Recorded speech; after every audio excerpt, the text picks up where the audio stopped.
Good morning, I'm Valerie Reeves, and it is the best day ever. Yes? Yay to all of those that are weathering the storm. It's sprinkling. And yay to all of you that are joining us online.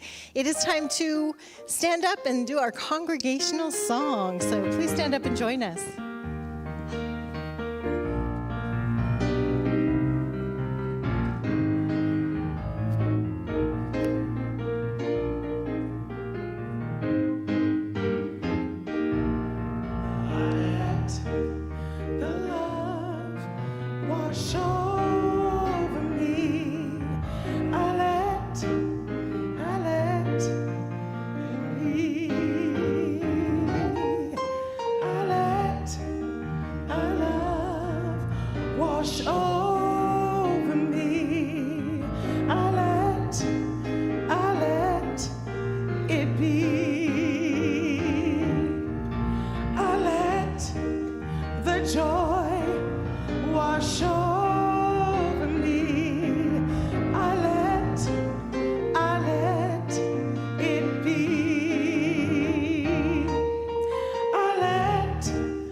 Us in the house. Woo! Thank you. Fabulous, Andy. Thank you so much. Thanks. Well, welcome to the Redondo Beach Center for Spiritual Living, where we are open to all paths that lead to spirit, where we are transforming lives, building dreams, and revealing love, where all we ask is that you stay open to changing your life by changing your mind. Welcome home. It's good to see you all. So I am knowing that this is the best day ever, and we have some announcements. So I'm going to start off the announcements, wherever my sheet went. There we go. So lots of amazing things happening. Cynthia Joyce was having her sculpting and tea today, but that is going to be postponed. I do believe she called everybody that's in that sculpting and tea class. It's changed to September 17th. We have another divine dining. There's some really great divine dining opportunities, and they are out there in the foyer that you can take a look at. Another one is a boat ride in the harbor with a dockside barbecue. Check it out at the activities table. I'm going to invite Mark Ruth up because he is, yay! He's going to tell us all about it. Your bag does not match your outfit. What is up with this? It's a black bag, isn't it? Black bag. I think they meant the other one. The storage container is already out there, and you know you are donating your nice items, no junk, no furniture, and believe it or not, that storage unit's starting to fill up. But we also need some other things that anybody can bring. We need hangers to hang the clothes on, and we need paper bags or plastic bags for when the customers buy the stuff, we can put it in there. Now, even though this bag might not match my outfit, it is here to remind us that we have an estate items, heirloom items. In other words, nicer stuff.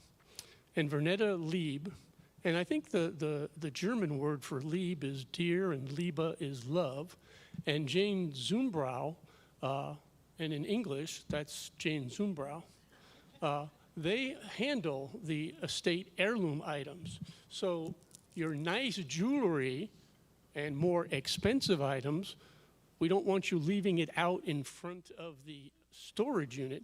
Bring that inside and we'll lock it up, okay? So we're looking for your participation, bags, hangers, and boutique stuff. Thank you very much.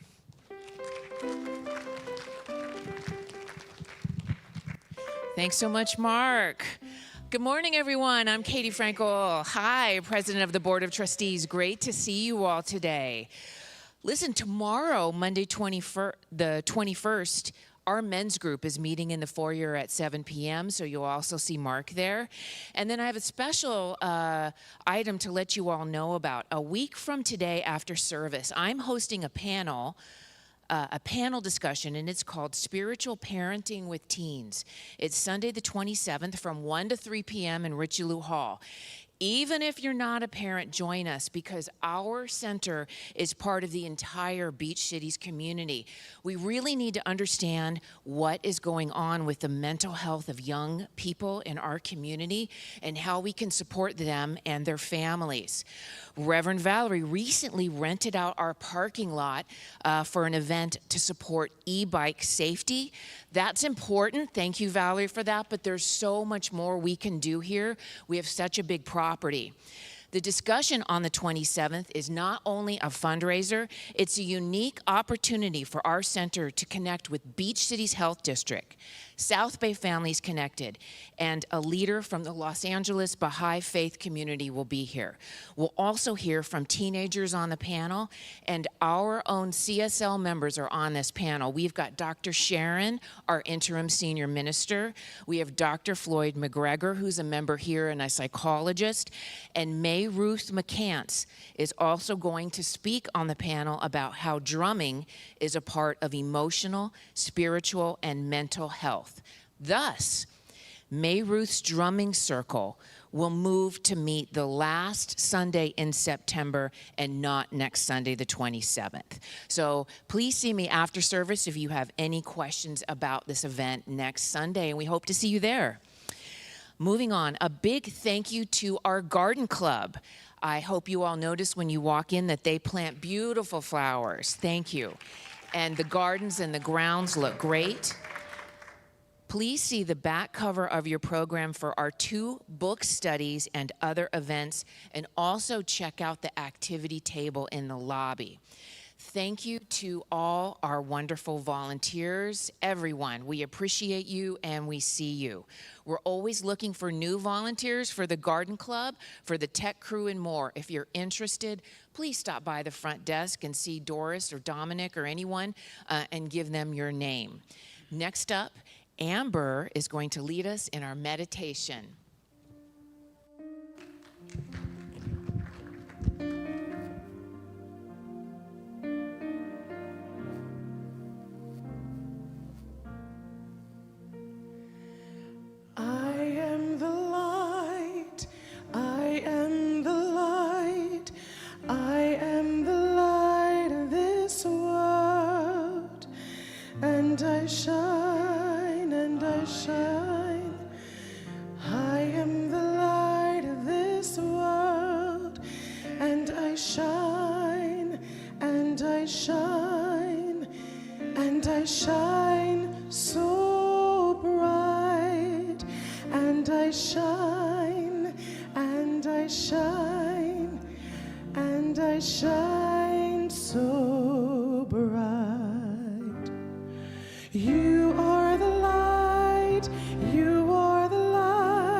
And so let's move into that wonderful space.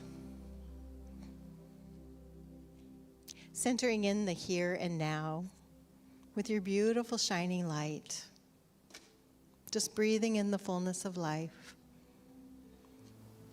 Letting go of anything that does not serve you. Being fully present in this moment. Knowing that there is one mind, one power, one infinite intelligence. Knowing that it flows in as and through every cell in our beings. Through your heart, your soul, your mind. Just breathing that in. Allowing your light to shine. As I speak my word and claim, this is the best day ever.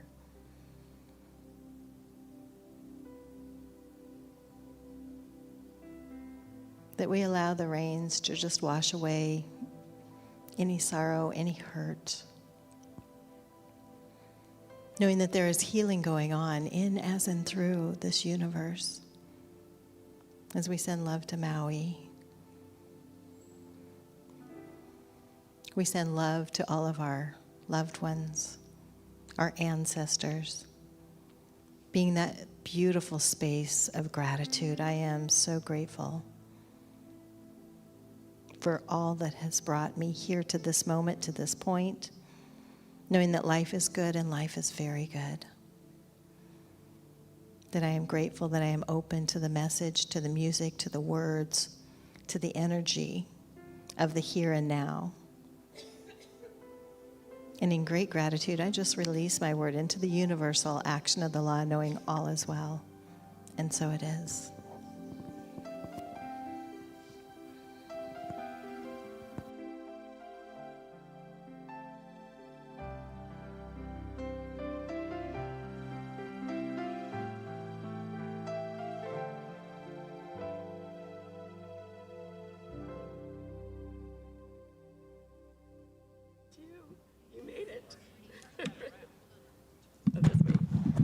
Anyway, good morning. All right. So today, Reverend Katherine is speaking, and her topic is Purposeful Passion, as you may be able to see from your bulletin. So at the beginning of this month, just to review what we have been doing, we looked at identifying our passions. Then the next week, last week, linking them to our purpose. And this week, looking at challenges we may face as we begin to implement these in our lives. So when we think about the past, we may have had the best intentions to do more, to accomplish more, to be more. But we may begin working on some aspect of ourselves, do well for a period of time, but eventually we might move a little further away from that goal, and as we do, we realize that we have an accomplishment, and then we belittle ourselves in the process. So when we don't succeed, can we look at these experiences as differently, though? Can we maybe see them as ways to learn and to recommit? Ernest Holmes wrote an essay in a book I love, I quote it often, Living in the Science of Mind, called How to Build Your Tomorrow. He says on page 191, "We are all human and have all made mistakes, but we should cut loose from any past negative experiences by forgiving ourselves and others, knowing that we can turn away from the past through the power of spirit that conspires to help us." And we may attempt to do this, but is it simple? So having some practical steps, I think, always helps us. We hear often, and know to be true, that any desire we have has to be backed up by feelings to be brought into reality. But how much feeling, I've always wondered. How sustained does it have to be? What if I'm not feeling particularly passionate? What should I do? So several of us just finished a class with Reverend Mary Morgan. If she's listening, thank you, Reverend Mary. We studied a book called Excuse Me, Your Life is Waiting. The author, Lynn Graben, had a primary focus on the power of feelings and the energy they generate to propel us into the new experience we wish to create. So it's a little different than sometimes we're just thinking that we can bring some into our experience, but it has to be something that we passionately feel. But how can you be passionate about something if you're kind of ambivalent or if you just think it's out there? She suggests we first identify what we don't want by becoming in tune with our gut level reactions to circumstances and events. So that feeling that your body actually has, that physical feeling that you have. When we get a negative reaction, she recommends shifting to any thought that makes us feel better. Not even related to the circumstance, possibly. It could even be that my puppy makes me feel good. Anything to start to feel better. That will generate positive energy instead. Next, we look at what we actually do want. But rather than feeling that it's probably not possible, we can choose to feel good about that want. And the way to do that is by finding all the reasons why we actually want that. And by going over them step by step, saying them maybe out loud. As we do, our energy becomes more and more positive. And third, we find the feelings, and if we need to generate more of them, we can use the key of intending to have or to accomplish something to intensify those feelings. So maybe intending to do a particular step at the time to move in the direction of what we actually want. Some people even write a script about this new event and read it to themselves to make it real. And there's no need to know exactly how it's going to happen, but just to be open to knowing that it can. Finally, we can expect it and allow it to come forth. And if it seems like it's taking too long, then what should we do? Okay, we can relax and know that it is still on its way, and to build more passion and more intensity, we can simply start to work on feeling better by following the joys that we have in our life and by constantly making ourselves feel positive. So I know those of you in the class are affirming this as well. So let's affirm together, I use my feelings to bring joy into my life. Very good. All right, so it is. And we have our Amber Lycus once again. All right, fabulous. Thank you. Thank you.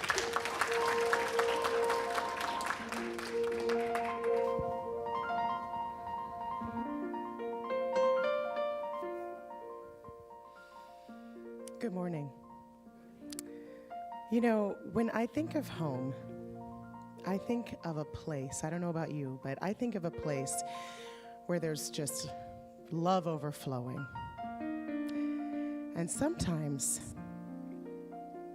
I wish I was back there with the things I've been knowing.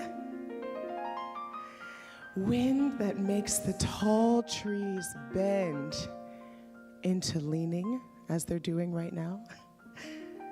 Suddenly, those raindrops have a meaning. And they're sprinkling the scene, makes it all clean. Maybe there's a chance for me to go back now that I have some direction. It would sure be nice to be back home where there's love and affection. And just maybe I can convince time to slow up, giving me enough time in my life to grow up. Time be my friend. Let me start again.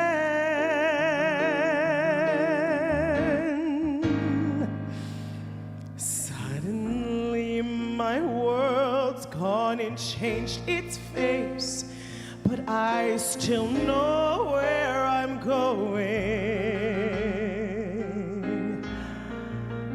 I have had my mind spun around in space, and yet I've watched it growing. And oh, if you're listening, God, please don't make it hard to know if we should believe the things that we see. Oh, tell us, should we run away? Should we try and stay? Or would it be better just to let things be? Living here in this brand new world might be a fantasy. Oh, but it's taught me to love. So it's real to me, and I've learned that we must look inside our hearts to find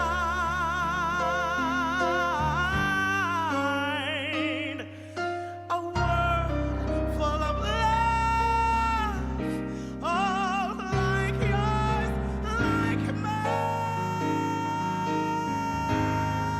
like home.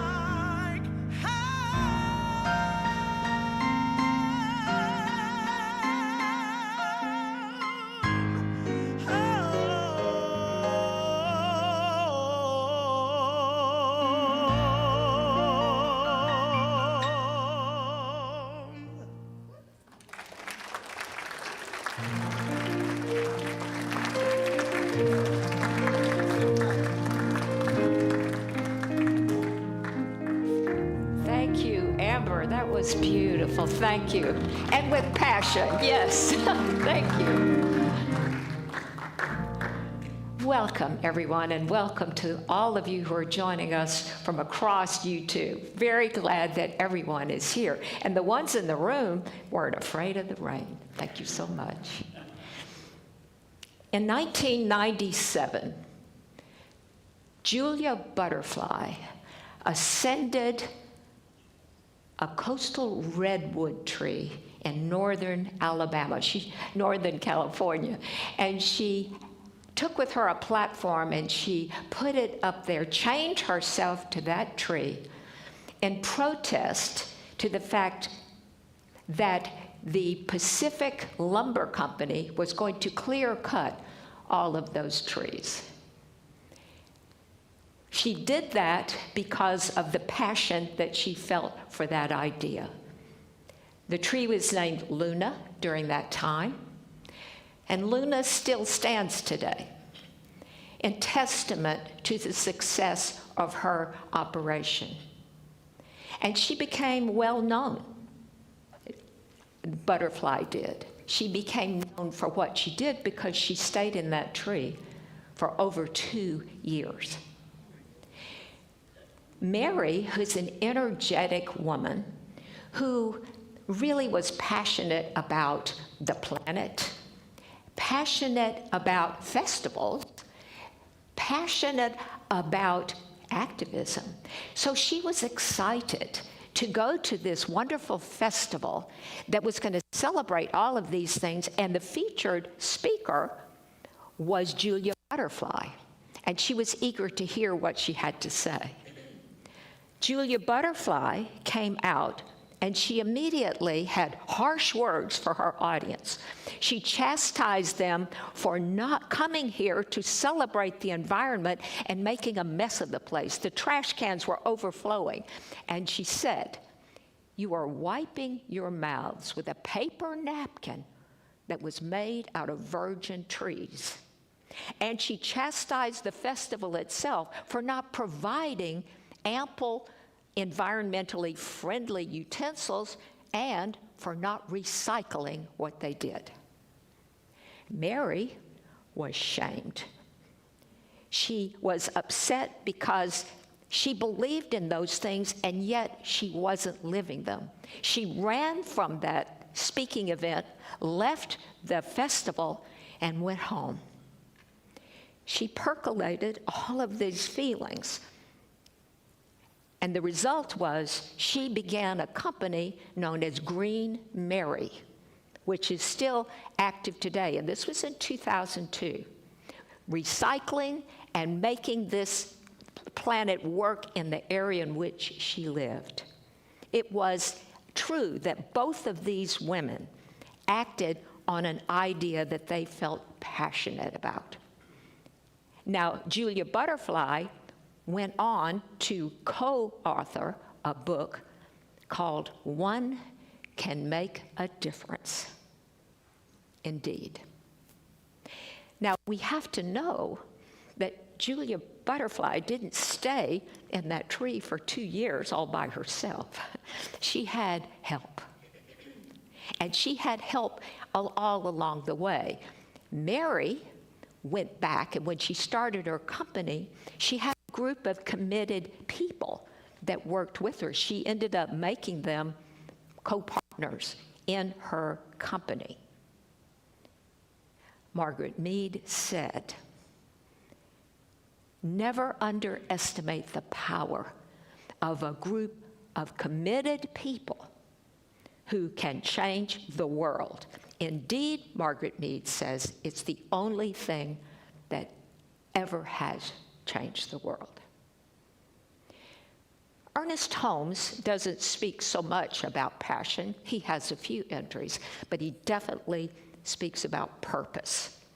And on page 195, he speaks about the energy that goes into our statements of what we want to do and how we want to be. And he says that when we put our will and our intention into the energy and in the intelligence, the mind of God, we put that in put our feeling into that and keep our thought on that, that desire that we bring to that affirmation and knowing will come into form. Indeed, it will come into form. And so the idea that we can have a passion about something and stay committed to it is what makes this change that we talk about. Now, what we know is that Julia Butterfly and Mary, Green Mary, practiced that principle, and they may never have heard of science of mind. But a principle is not something that Ernest Holmes created. It is something that he discovered and put that on page 195 so that we can appreciate it. A principle is something that is always true. It doesn't matter who practices and how it gets done. And both of these women did that. They had this idea that they were passionate about, and they held on to that in that perfect idea that this is going to be a difference and change the world. And today, of course, that whole forest still stands. You fast forward all of those years, the world has changed. That is now protected, all of it. And now we care about what happens to the giant sequoias, to the giant redwood trees. In the intervening time, we've had drought, we've had winds, we've had fire. And there is this concerted effort to save those trees and protect those trees that just simply wasn't there in the 90s. And so that spark that Julia Butterfly lit, and all of those people, it grew, and it's now something that is acknowledged generally. When Green Mary made her recycling thing, recycling wasn't as big a deal as it has become. It is now something that most of us practice to some degree. But when she was doing it and beginning it, it wasn't as widely known. Hence, the festival paid no attention to it, and they wanted to be environmentally friendly.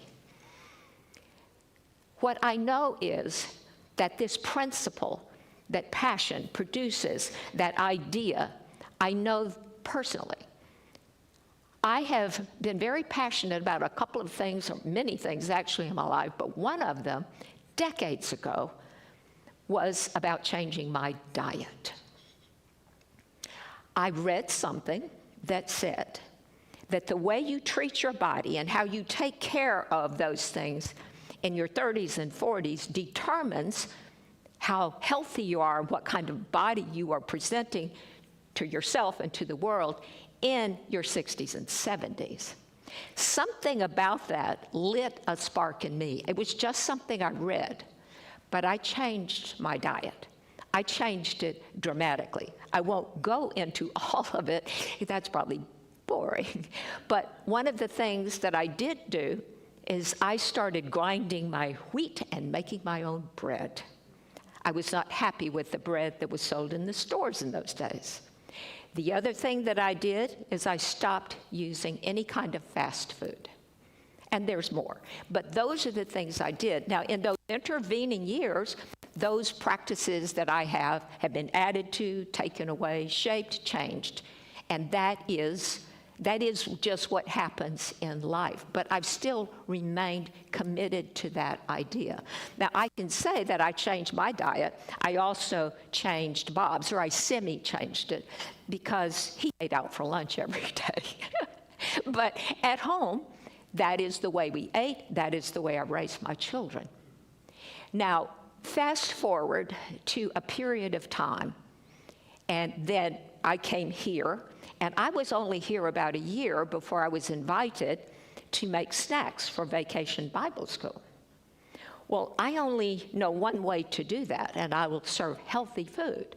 So over the course of the week, and there were 5 mornings that week, I served things like carrot sticks, celery sticks with peanut butter, freshly ground peanut butter, and I made some muffins, very healthy muffins. We had strawberries, grapes, watermelon, and all kinds of fresh things that I offered those children the first day, and juice. The teachers, those that had encouraged me to do this, were shocked because what they expected was bagged cookies and Kool-Aid, because that's what had been served all up to that point. Of course, the kids ate everything. They ate it to the degree that they wanted to, and I changed it up every day, as I mentioned. And so we went on, and I did that for 5 years. Now, one of the things I noticed is by the time I had done it for 5 years, some of the children were the same, but they were younger kids were coming every year. And what I noticed is many of the children were much more ready to eat all of the things that I served as opposed to 5 years before. There was a change, is what I'm saying. Change in what they were used to, change in an expectation. And so change happens when there's a committed group of people who want to see that change happen. And I feel that I joined in a larger group by making that committed change of diet. And that kind of thing is just simply the way this idea works. That as we come into the passion, we can hold on to that even if no one else supports us. Another passion that I have had has to do with supporting practices and not supporting practices, a business decision really. There are places I won't shop. For my own personal reasons, I don't even share it most of the time because it's my decision. I remember telling my brother one time, at the time I set this idea, that I was not going to shop at this particular store, and he says, "That's not going to make any difference. I don't care what you do." Well, I will say that I concretely thought at that time, I really don't care. I care whether I do this or not, so I know what I'm going to do. Fast forward 10 years, I just happened to see a news item that said that 10% of the U.S. population didn't shop at this very big corporation because of political reasons. I thought, wow, I was part of a group. And this company changed some practices because 10% got their attention. Isn't that amazing? But that's exactly what Margaret Mead said. When there are a committed group, a small committed group, you change the world, and that's how it happens. Because when we change anything, when we think anything, when we do anything, we change the environment around us, even if we're not saying anything.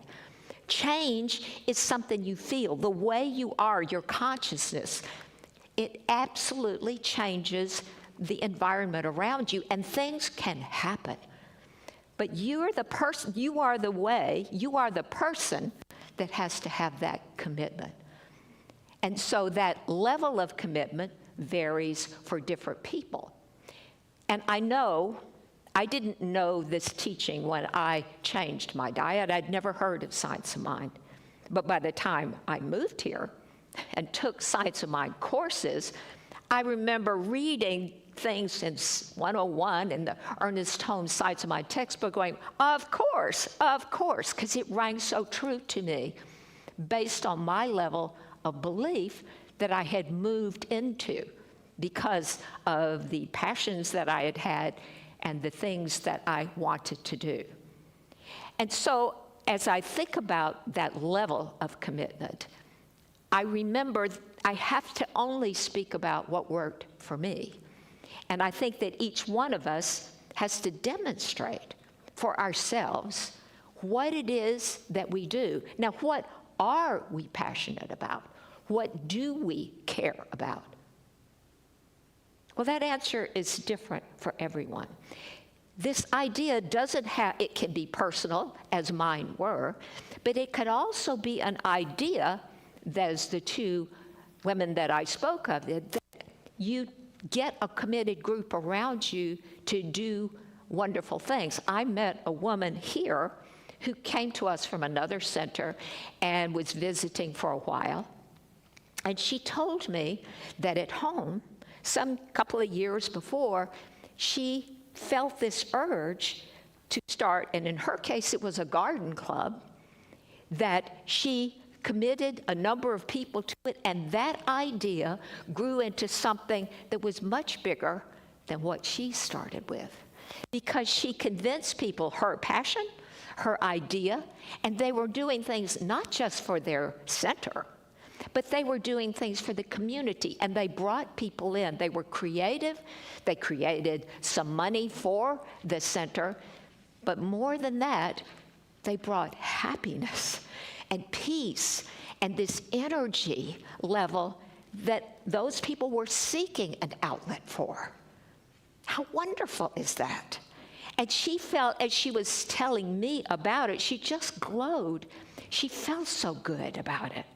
She felt that this was a good thing. I've also met people who've done other things. Our quilting group that meets here, who's not a part of our center, they simply rent our facility, but they have that passion for what they do, and they're generous with it, and they are all so incredibly happy. I had actually met that group really across a glass. I didn't meet them individually some years ago at a different place that I was there for a retreat. They were there for their quilting group. And I watched them at times. The comradeship, the collegiality they had as they worked together, the cooperation, and the simple joy for the beauty they were creating. It impressed me then. So I fast forward to their renting our facility, and I saw the same thing. Because this, when one person, if you, any one of us, has a passion for something, there's a very good chance that someone else does too. And this is the idea that I would love to see germinate. What is your passion? You may never have actually said it out loud, or if you did, perhaps you said, oh no, I won't be able to do that. Now, when Ernest Holmes spoke in the book about passion, he actually spoke about it sometimes in negative terms, in saying that you can overcommit to something. You can be passionate about something and cause harm, not necessarily around you, but to yourself. And he's saying that you essentially sort of lose the focus that powered you to start with. And so you get more committed to the idea than you are for the grander vision. And I'll have to say that I believe that has happened to me. I think I have had that passion for something to the point that I was beyond some point, and I had to recognize that and step back. And it's wonderful if you can recognize it and step back, or, rather than have a pandemic with everything shuts down and you have to step back.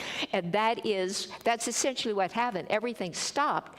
And so at a time to rebuild all of that, to realize that I can be selective in how I portion my passion. Because I don't want to do things if I'm not passionate about them. I want them to have meaning. I want them to be successful, yes, but I want them to be useful and kind and to make the world better because this particular activity happened. When I was first a part of this center, I did it with food. I cooked for so many things and did events simply because I was passionate about that nurturing arm that every center has. And it is an important thing to see people come together, as we've seen even since pandemic, come together in this community situation where we enjoy the company and enjoy the food, but enjoy the whole reason that we've come together more than that. This teaching that we're a part of, I believe thrives in community because we speak with each other and we build on that idea, and it helps us to move forward with that idea. And we can move forward without falling into a too muchness or overdoing, or in any way overdoing what it is that we feel passionate about. Did our two ladies ever do this? Perhaps. I don't know. But I know ultimately they created something that lived well beyond their initial efforts. And that is just simply proof that an idea whose time has come does change the world when you bring people together and commit to an idea. So I guess my question to you is, what is your idea? What is it you want to do? And if there is something, share it with someone that you trust, because oftentimes there are people around us who may not like what you do. It's like my brother said, that won't make any difference. By that point, I was able to ignore that. But if you're unsure about your own situation, maybe it's better to hold that in your heart and ponder that idea until it's ripe enough that you can share it with some special person that you believe will share your passion for something, join you in finding that group of people. That is exactly what Mary did. She left in shame and went on to produce something that is definitely bigger than she is now. And I love the way that we have, as a society, we've moved in that direction. Was it inevitable? How can I say? But it happened, and these are people who actually helped to move that forward. And so, as I'm closing, I know that it is my intention even today that the energy, the effort, the idea that I put into just bringing this message is so absolutely worth it. If there is just one person in the sound of my voice, in this room or beyond, or who listens later this week, who can go, maybe I could do that thing I've always wanted to do. Maybe I can try that. I would consider it wonderful. But the other thing is that when someone else has that great idea, that you be open to celebrating and recognize that the world is changing all the time. And we can change for the better no matter what we see. Ernest Holmes says, don't pay attention to conditions and circumstances. Pay attention to what you know to be the truth.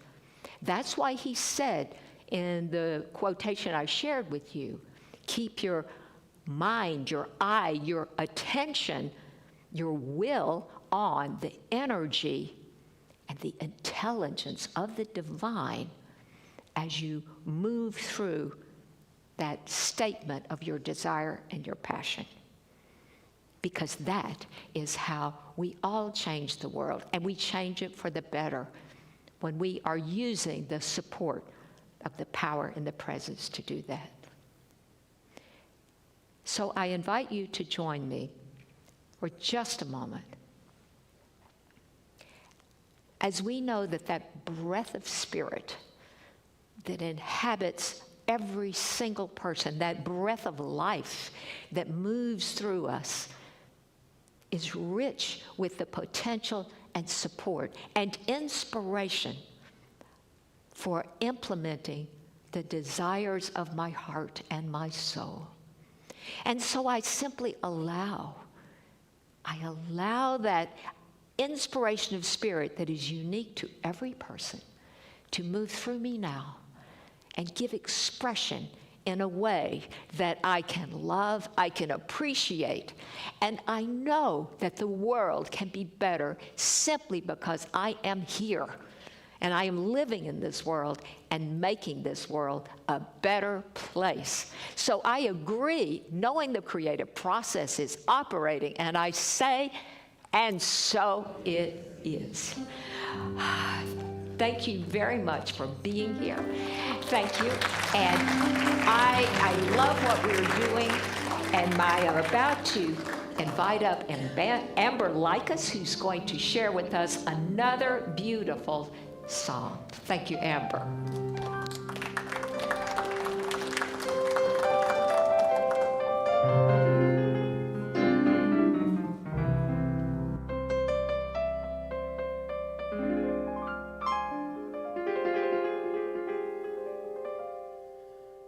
I used to think that I could not go on, and life was nothing but an awful song.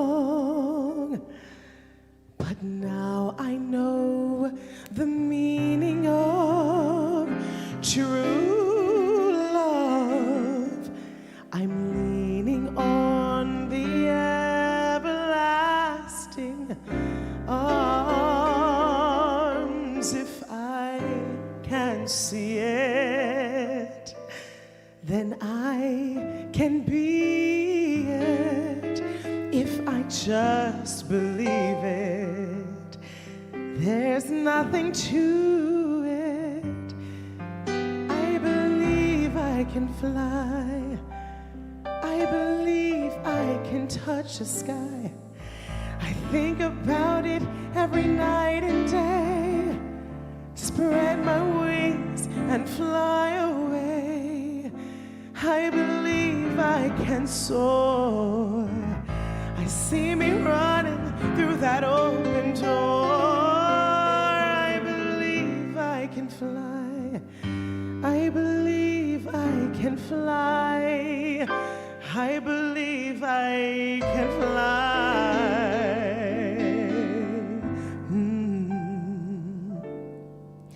See, I was on the verge of breaking down.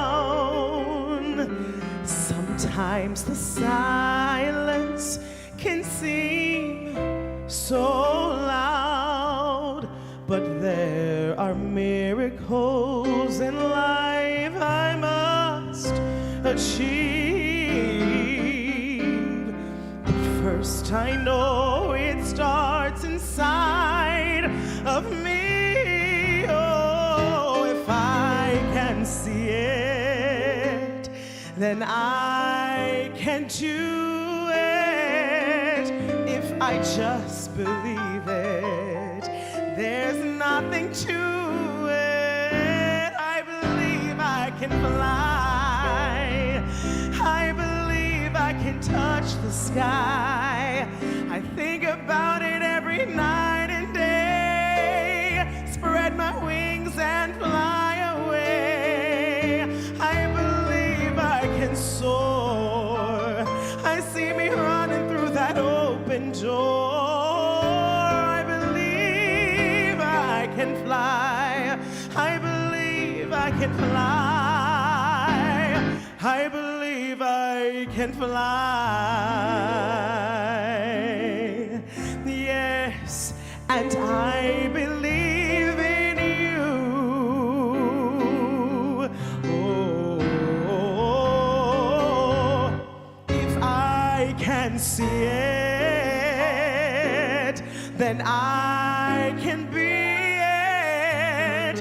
If I just believe it, there's nothing to it. I believe I can fly. I believe I can touch the sky. I think about it every night and day. Spread my wings and fly away. I believe I can soar. I see me running through that open door. I believe I can fly. I believe I can fly. I believe I can fly. I can fly. I can fly.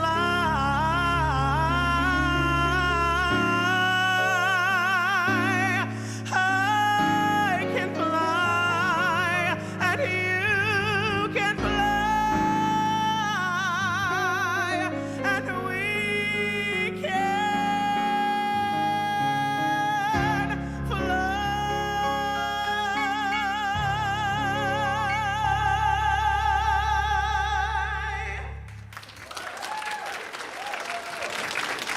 Thank you so much.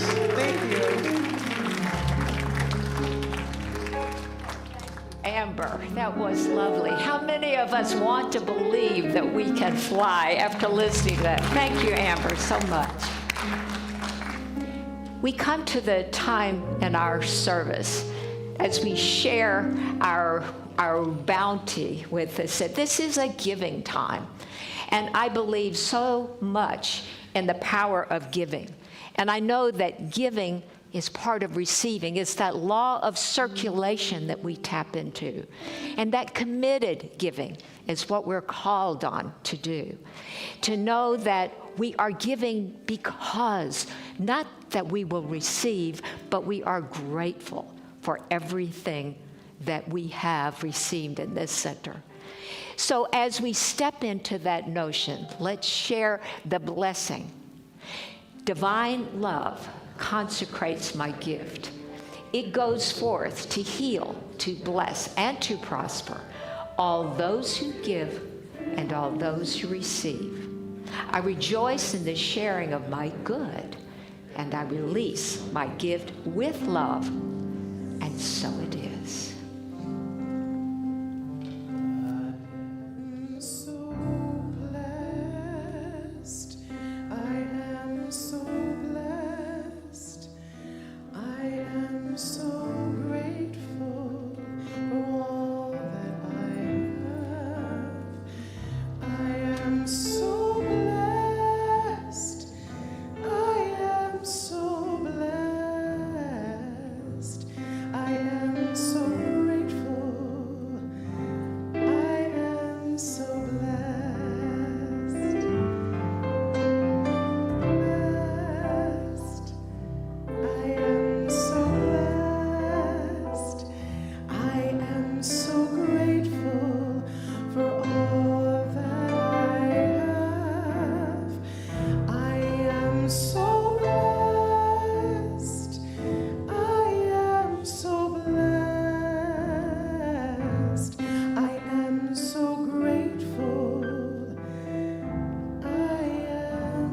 so blessed.